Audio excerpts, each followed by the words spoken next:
Hello students, हम discuss कर रहे थे ड्रग अफेक्टिंग कैल्शियम बैलेंस। इसी वीडियो के फर्स्ट पार्ट में हमने ये देखा था कि किस तरीके से हमारी बॉडी में प्रेजेंट हार्मोन जो कि है parathyroid hormone, calcitonin and vitamin D3 हमारी बॉडी में कैल्शियम के लेवल को मेंटेन करने में हमारी हेल्प करते हैं। जब भी ऐसी सिचुएशन आती है कि कैल्शियम का लेवल प्लाज्मा में कम है तो पैराथायराइड हार्मोन और विटामिन D3 क्या करते हैं, उस कैल्शियम के लेवल को बढ़ा देते हैं। कैसे बढ़ाते हैं, वहां पे हमने इन्वॉल्वमेंट देखा था हमारी बोन्स का, हमारी इंटेस्टाइन का और हमारी किडनी का। ठीक है, और वहीं दूसरी ओर अगर कभी ऐसी सिचुएशन आती है कि प्लाज्मा में कैल्शियम का लेवल बहुत ज्यादा है तो उस केस में कैल्सिटोनिन किस तरीके से उस लेवल को कम करने का काम करता है, इन्हीं तीन ऑर्गन्स की हेल्प से। तो ये हम पूरा डिटेल में देख चुके हैं। इंडिविजुअल हमने तीनों को डिस्कस कर लिया था, पैराथायराइड हार्मोन को, विटामिन D3 को और कैल्सिटोनिन को।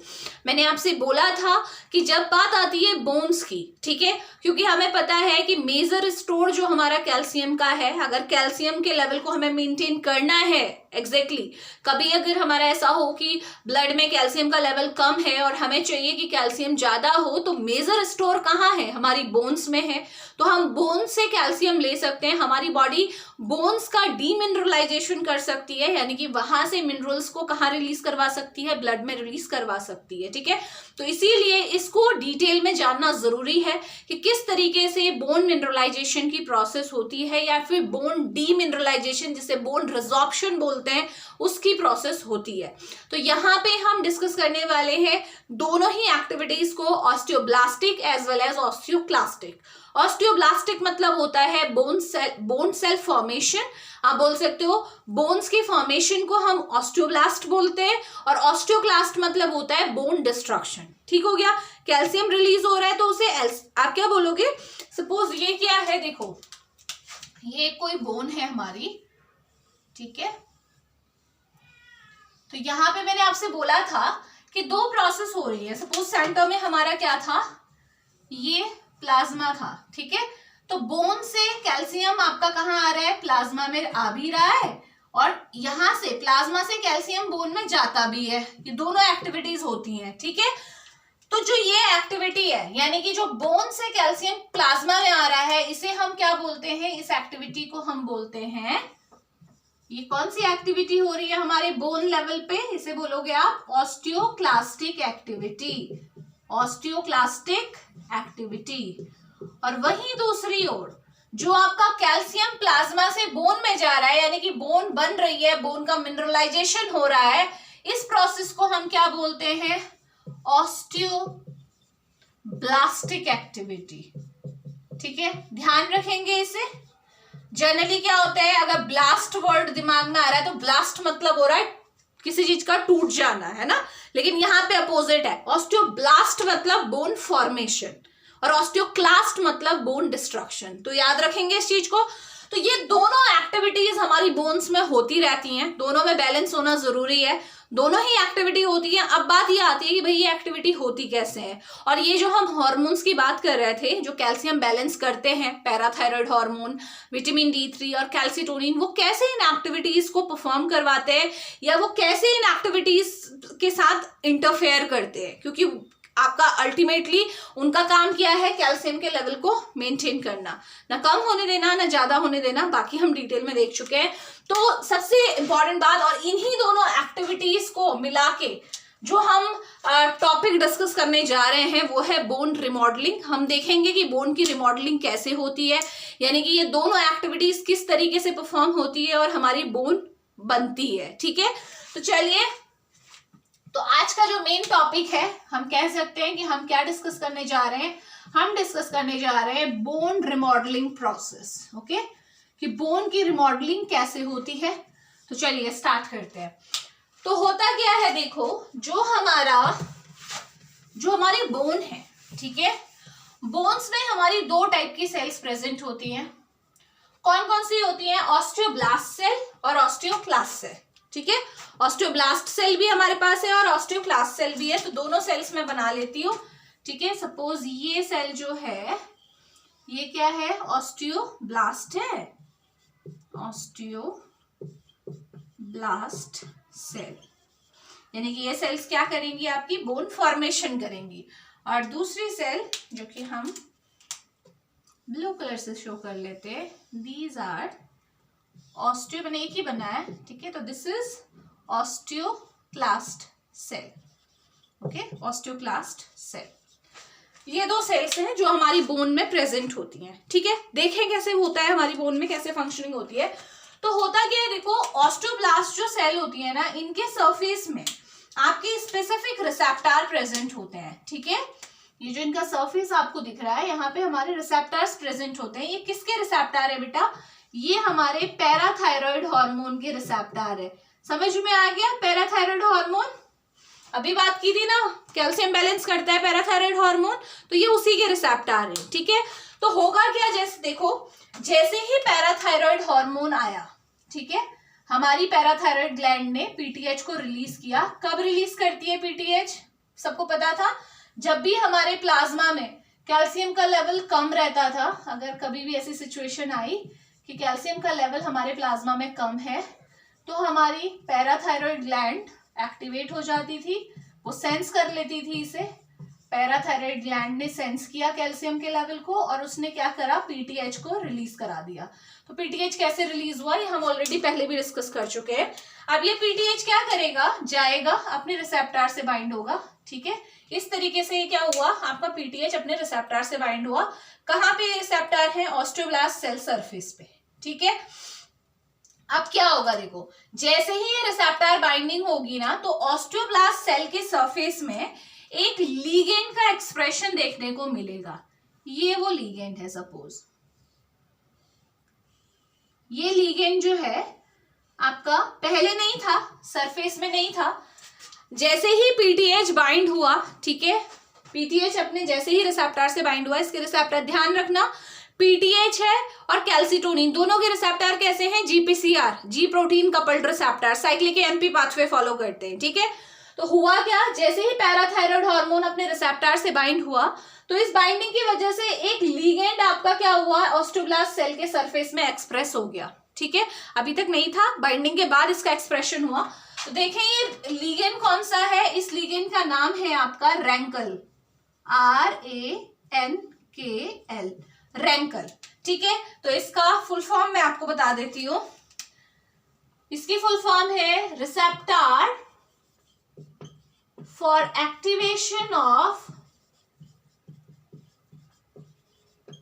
Activation of nuclear factor kappa B ligand. ये इसकी फुल फॉर्म है। समझ में आ रहा? बहुत बड़ी है ना। चलिए, बड़ी है तो क्या हुआ, याद तो करना पड़ेगा, है ना। तो क्या हुआ, देखो ये लीगेंड आपका सरफेस में आ गया है। ये बेसिकली जो रैंक होता है ना, रैंक मतलब receptor for activation of nuclear factor kappa B. Nuclear factor kappa B के एक्टिवेशन के लिए जो रिसेप्टर रिस्पॉन्सिबल होता है, उसी का ये लीगेंड है, यानी कि उस रिसेप्टर से ये बाइंड होगा। न्यूक्लियर फैक्टर कापा बी पढ़ा हुआ है आपने, पढ़ा है नहीं पढ़ा है? ये इम्यून रिस्पॉन्स के लिए बहुत ज्यादा इंपॉर्टेंट है, ठीक है। Nuclear factor kappa B basically आपका ये क्या करता है, हमारा सेल सर्वाइवल के लिए बहुत ज्यादा इंपॉर्टेंट रोल करता है, रोल प्ले करता है। साइटोकाइंस के फंक्शन के लिए बहुत ज्यादा इंपॉर्टेंट है, तो वो मैं कभी और डिटेल में बताऊंगी, बट फिलहाल आपको पता होना चाहिए कि न्यूक्लियर फैक्टर कापा बी है, जिसका रोल हमारी इम्यून सिस्टम में बहुत बड़ा है, ठीक है। तो होता क्या है, देखो इसका लीगेंड यानी कि receptor for activation of nuclear factor kappa B, जो रिसेप्टर है उसका लीगेंड आपका क्या होता है, ऑस्टियोब्लास्ट सेल के सरफेस में एक्सप्रेस हो जाता है, ठीक है। कब हुआ एक्सप्रेस? जब पैराथायरॉयड हार्मोन अपने रिसेप्टर से बाइंड हुआ, ठीक है। अब जैसे ही ये रैंकल आपका एक्टिवेट हुआ, ठीक, इसके बाद क्या होगा वो तो अब हम समझेंगे। पहले और चीज समझ लेते हैं कि इसके एक्टिवेशन के अलावा, इसके एक्सप्रेशन के अलावा और क्या क्या चीजें हुई। इसके अलावा इस बाइंडिंग की वजह से जो ऑस्टियोब्लास्ट सेल थी ना, ये ऑस्टियोब्लास्ट सेल आपको दिखाई दे रही है, इसका क्या हुआ, प्रोलिफरेशन स्टार्ट हो गया, ठीक है। नई सेल्स बननी स्टार्ट हो गई। तो आप कह सकते हो नेक्स्ट जो इफेक्ट आया वो क्या आया, प्रोलिफरेशन ऑफ ऑस्टियोब्लास्ट सेल। तो और भी अच्छी बात है ना, और नई सेल्स बननी स्टार्ट हो गई इसके बाद, ठीक है। और साथ ही साथ एक और चीज यहाँ पे होती है, वो मैं आपको बता दूं, वो होता है आपका कि एक और प्रोटीन है आपकी जिसका एक्सप्रेशन आपका बढ़ जाता है, वो प्रोटीन कौन सी है आपकी? ऑस्टियोप्रोटिग्रीन। इसका रोल अभी मैं थोड़ी देर में आपको बताऊंगी, अभी फिलहाल आप इसको लिख लेंगे, ऑस्टियोप्रोटिग्रीन। ये हमारी एक प्रोटीन है स्पेसिफिक, ठीक है। इसका भी एक्सप्रेशन आपका क्या हो जाता है? बढ़ जाता है। तो ये 3 आपकी एक्टिविटीज हुई। कौन कौन सी एक्टिविटीज हुई बताइए? पहला तो क्या हुआ कि जो रैंक लिगेंड है इसका एक्सप्रेशन हुआ। दूसरा, आपका जो ऑस्टियोब्लास्ट सेल थी उसका प्रोलिफरेशन स्टार्ट हो गया, नई ऑस्टियोब्लास्ट सेल बनने लगी। और तीसरा, ऑस्टियोप्रोटिग्रीन नाम की एक प्रोटीन थी, उसका भी एक्सप्रेशन हो गया। यानी कि ये सारे फैक्ट किसके हैं? पैराथायराइड हार्मोन के। ठीक हो गया। अब देखो क्या होगा, इसकी वजह से हुआ क्या? इसकी वजह से ये हुआ कि जो हमारी ऑस्टियोक्लास्ट सेल है ना बेटा, ऑस्टियोक्लास्ट के सेल के सरफेस में हमारा रैंक रिसेप्टर प्रेजेंट है। यहाँ पे किसकी प्रेजेंस है? रैंक। रैंक यहाँ पे है। रैंक मतलब receptor for activation of nuclear factor kappa B. ये रिसेप्टर ऑलरेडी ऑस्टियोक्लास्ट सेल के सरफेस में प्रेजेंट होते हैं, क्योंकि पैराथायराइड हार्मोन की बाइंडिंग की वजह से रैंकल का एक्सप्रेशन हो चुका है सरफेस में। तो अब आसानी से ये जो लीगेंड है अपने रिसेप्टर से बाइंड हो पाएगा, ठीक है। तो अब नेक्स्ट स्टेप क्या होने वाला है? रैंकल जो आपका एक्टिवेशन हुआ था, रैंकल जो है आपका लीगेंड का जो एक्सप्रेशन हुआ था, उसकी वजह से अब जो ऑस्टियोक्लास्ट के सरफेस में जो इसके रिसेप्टर है उससे ये आसानी से बाइंड हो जाएगा। चलिए इसे बाइंड होता हुआ दिखा देते हैं यहीं पे, ठीक है।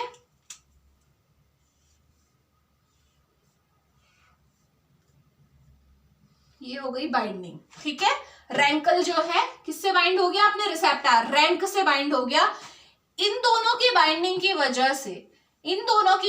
वजह से ये जो ऑस्टियोक्लास्ट सेल है ना बेटा, अभी तक ये क्या है? इमेच्योर है। इन्हें हम बोल सकते हैं प्री ऑस्टियोक्लास्ट सेल, ठीक है। इन दोनों की बाइंडिंग की वजह से जो ये ऑस्टियोक्लास्ट सेल जो अभी इमेच्योर थी और यूनिन्यूक्लिएटेड थी, इसके अंदर केवल एक ही न्यूक्लियट प्रेजेंट था, ये क्या हो गई? आपकी एक्टिवेट हो गई। यानी कि ये जो ऑस्टियोक्लास्ट सेल थी, अब मैं ये बाइंडिंग होती हुई नहीं दिखा रही हूँ, ठीक है। ये बाइंडिंग की वजह से ही ये ऑस्टियोक्लास्ट सेल अब क्या हो चुकी है? मैच्योर हो चुकी है, यानी कि मल्टी न्यूक्लिएटेड हो चुकी है। ये क्या है आपकी? Multinucleated 1 minute, multinucleated osteoclast cell. समझ में आ गया? अभी तक मैच्योर नहीं थी। जैसे ही रैंक लिगेंड से बाइंड हुआ, जो कि ऑस्टियोब्लास्ट के सरफेस में एक्सप्रेस हुआ था आफ्टर पैराथायराइड हार्मोन बाइंडिंग, तो जो ऑस्टियोक्लास्ट सेल जो अभी मैच्योर नहीं थी, अब वो मैच्योर हो चुकी है, मल्टी न्यूक्लिएटेड हो चुकी हैं। और जब ये मल्टी न्यूक्लिएटेड हो जाती हैं तो ये क्या करती हैं? देखो, ये जो सेल्स हैं आपकी ऑस्टियोक्लास्ट सेल, ये अपने अंदर से आपके डाइजेस्टिव एंजाइम को रिलीज करती है, डाइजेस्टिव एंजाइम्स को रिलीज करेगी, साथ में साथ एसिड को रिलीज करेंगी। और इन दोनों की वजह से क्या होगा? बोन क्या होगा? बोन का रिजॉर्प्शन होना स्टार्ट हो जाएगा, बोन टूटना स्टार्ट करेगी। टूटना मतलब बोन के अंदर का कैल्शियम रिलीज होना स्टार्ट हो जाएगा। तो ये डाइजेस्टिव एंजाइम और एसिड की प्रेजेंस में ऑस्टियोक्लास्ट सेल ने, जो कि मैच्योर थी, मल्टी न्यूक्लिएटेड थी, इसने क्या किया? अपने अंदर से डाइजेस्टिव एंजाइम एसिड को रिलीज किया, जिसकी वजह से आपका क्या हुआ? बोन रिजॉर्प्शन हुआ। बोन रिजॉर्प्शन मतलब आपका कैल्शियम, क्योंकि बोन अगर टूटेगी, बोन के अंदर क्या हो रहा है? ब्रेक डाउन हो रहा है, तो इसकी वजह से क्या होगा? कैल्शियम कहाँ आ जाएगा? आपका प्लाज्मा में आ जाएगा। तो कैल्शियम लेवल क्या हो जाएगा? बढ़ जाएगा। समझ में आ रहा है? जो कैल्शियम लेवल कम था उसकी वजह से ही तो ये प्रोसेस स्टार्ट हुई थी, और कैल्शियम लेवल कम था इसलिए प्रोसेस स्टार्ट हुई, और फाइनल स्टेप में आके कैल्शियम का लेवल बढ़ गया। समझ में आ रहा है? अब भाई हमारी बॉडी में ये प्रोसेस कंट्रोल कैसे होगी? अगर ये बोन रिजॉर्प्शन ऐसे ही होते रहा तो दिक्कत आ जाएगी ना, बैलेंस होना जरूरी है। तो देखो, ये जो आपने देखा था कि पैराथायराइड हार्मोन जब अपने रिसेप्टर से बाइंड हुआ था तो एक इसने स्पेसिफिक प्रोटीन का एक्सप्रेशन कराया था। कौन सी प्रोटीन थी? ऑस्टियोप्रोटिग्रीन नाम की प्रोटीन थी, है ना। और ये प्रोटीन क्या करती है? देखो, ये प्रोटीन क्या करती है? इस रैंक लिगेंड को क्या कर देती है? इनएक्टिवेट कर देती है। इस प्रोटीन का काम क्या है? Inactivation of rank ligand. अब आप सोचिए, ये जब लिगेंड ही इनएक्टिवेट हो चुका है तो क्या रैंक और रैंकल की बाइंडिंग हो पाएगी और ये आगे की प्रोसेस होगी? नहीं होगी ना। तो समझ में आया कि पैराथायराइड हार्मोन का मतलब ये नहीं है कि वो अपने रिसेप्टर से बाइंड होगा तो ये बस एक्टिविटी बोन रिजॉर्प्शन चलता रहेगा। वहां पे उस प्रोसेस को एक आप बोल सकते हो एक नॉर्मल वे में चलाने के लिए आपका क्या है, ऑस्टियोप्रोटिग्रीन भी एक्टिवेट हो रहा है साथ में, जो क्या करेगा, रैंक लिगेंड को इनएक्टिवेट करेगा ताकि इस प्रोसेस पे पूरा कंट्रोल बने रहे। ऐसा ना हो कि पैराथायराइड हार्मोन, अब आप ये नहीं कहोगे ना कि पैराथायराइड हार्मोन केवल बोन रिजॉर्प्शन ही करवा रहा है, हालांकि जो अल्टीमेट इफेक्ट है वो बोन रिजॉर्प्शन ही है पैराथायराइड हार्मोन का, ठीक है। लेकिन ये एक्टिविटी कैसे कंट्रोल होती है समझ में आ गया, ठीक है। तो ऑस्टियोप्रोटिग्रीन का क्या रोल है ये आपको समझ में आ गया होगा। ये बेसिकली क्या करता है, रैंक लिगेंड को क्या करता है, इनएक्टिवेट कर देता है। तो उसकी वजह से क्या होगा, रैंकल और रैंक के बीच में बाइंडिंग नहीं होगी और आगे की प्रोसेस आपकी हॉल्ट हो जाएगी, स्टॉप हो जाएगी। तो ये तो था पैराथायराइड हार्मोन कैसे करता है, ठीक है। इसके बाद जो इंपॉर्टेंट बात है वो क्या है, वो ये है कि जो नेक्स्ट अगर मैं बात करूं कि विटामिन डी क्या करता है भाई, पैराथायराइड हार्मोन कैसे कैल्शियम का लेवल बढ़ाता है तो समझ में आ गया। अब विटामिन डी कैसे करता है, तो देखो विटामिन डी का कोई एग्जैक्ट आपका एक्टिवेशन प्रोसेस नहीं है। विटामिन डी के बारे में जो बोला जाता है वो ये है कि विटामिन डी क्या करता है, जो ये ऑस्टियोक्लास्ट सेल आपको दिख रही है ना, प्री ऑस्टियोक्लास्ट सेल, ये केवल इसके रिक्रूटमेंट को बढ़ाता है, ठीक है। आपको पता है कि फाइनली जो आपका बोन का रिजॉर्प्शन हो रहा है वहां पे दोनों ही सेल्स का रोल है। मेन है ऑस्टियोक्लास्ट सेल, क्योंकि ऑस्टियोक्लास्ट सेल जब एक्टिवेट होती है और अपने अंदर से इन एंजाइम्स को रिलीज करती है तभी बोन का रीअब्जॉर्प्शन हो रहा है। तो विटामिन डी क्या करता है उसका आप मैकेनिज्म समझ लीजिए, ठीक है, ज्यादा बड़ा नहीं है, सिंपल आपको ध्यान में रखना है कि जो विटामिन डी है वो क्या करता है, आपका recruitment of osteoclast cell, bone surface में ऑस्टियोक्लास्ट सेल का रिक्रूटमेंट करेगा, उनको ज्यादा से ज्यादा नंबर उनके बनाएगा। ये काम किसने किया, विटामिन डी ने। तो आप समझ जाइए, जब आपकी ऑस्टियोक्लास्ट सेल होंगी तभी तो जाके ये बोन रिजॉर्प्शन की प्रोसेस हो रही है ना। अगर ऑस्टियोक्लास्ट सेल ना हो तो डाइजेस्टिव एंजाइम कहाँ से रिलीज होंगे, नहीं होंगे ना। तो मेनली इसका काम क्या है, पैराथायराइड हार्मोन की हेल्प करना आप कह सकते हो बोन रिजॉर्प्शन में। क्यों, क्योंकि ये क्या करेगा, केवल इन ऑस्टियोक्लास्ट सेल को क्या करेगा, रिक्रूट करके लाएगा बोन पिट पे, जहां पे ये प्रोसेस हो रही है वहां पे ऑस्टियोक्लास्ट सेल को लेके आएगा ताकि ये प्रोसेस आपकी स्मूथली चलती रहे। समझ में आया, क्योंकि रैंक लिगेंड आपका एक्सप्रेस हो चुका है लेकिन रैंक किसके सरफेस में है, ऑस्टियोक्लास्ट के सरफेस पे है। तो ये रिक्रूटमेंट करता है ऑस्टियोक्लास्ट सेल का जहां पे बोनी पिट पे, जहां पे ये प्रोसेस हो रही है, ठीक है। नेक्स्ट है आपका कि भाई अब आप ये बताएंगे कि कैल्सीटोनिन क्या करता है। तो कैल्सीटोनिन का काम बहुत सिंपल है, ठीक है। कैल्सीटोनिन उल्टा करता है, क्या, कब रिलीज होता है कैल्सीटोनिन, यहां पे देखते हैं, चलिए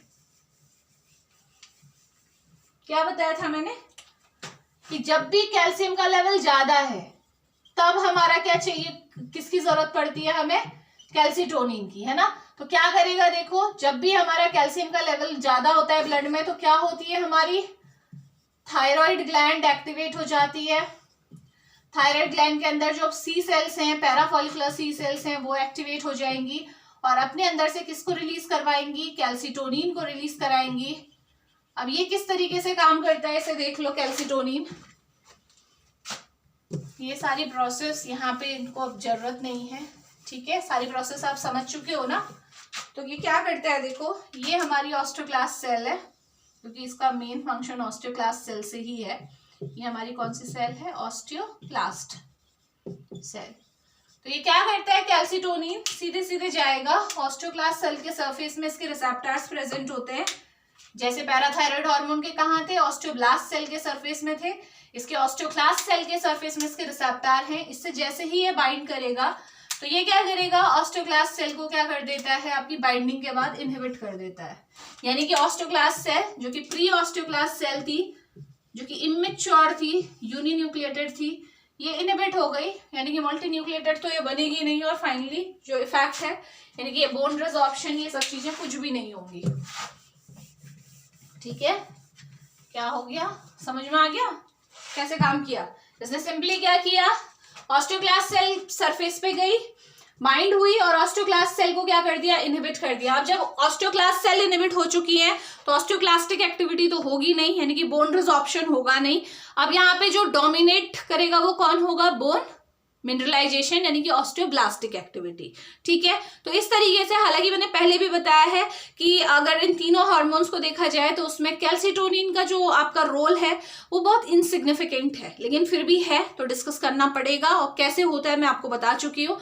जो मेन आपका प्रोसेस हो रही है वहां पे पैराथायराइड हार्मोन का रोल बहुत बड़ा है, और विटामिन डी का मैं आपको बता चुकी हूँ कैसे वो ऑस्टियोक्लास्ट सेल का रिक्रूटमेंट करता है। बस मेन काम किसने किया, पैराथायराइड हार्मोन ने। तो आई होप आपको बोन रिमॉडलिंग समझ में आ गई होगी कि किस तरीके से हमारे जो बोन सरफेस में, हमारी जो बोन में जो सेल्स होती हैं दो टाइप की, ऑस्टियोक्लास्ट सेल और ऑस्टियोब्लास्ट सेल।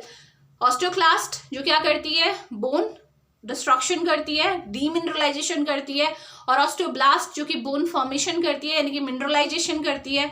ये किस तरीके से दोनों बोन रिमॉडलिंग में हेल्प करते हैं, और किस तरीके से हमारा ब्लड में, प्लाज्मा में भी कैल्शियम लेवल मेंटेन रहता है और बोन में भी आपका कैल्शियम लेवल मेंटेन रहता है, और जरूरत पड़ने पे ये दोनों एक्टिविटीज किस तरीके से कैल्शियम के लेवल को बैलेंस करने में हमारी हेल्प करती हैं।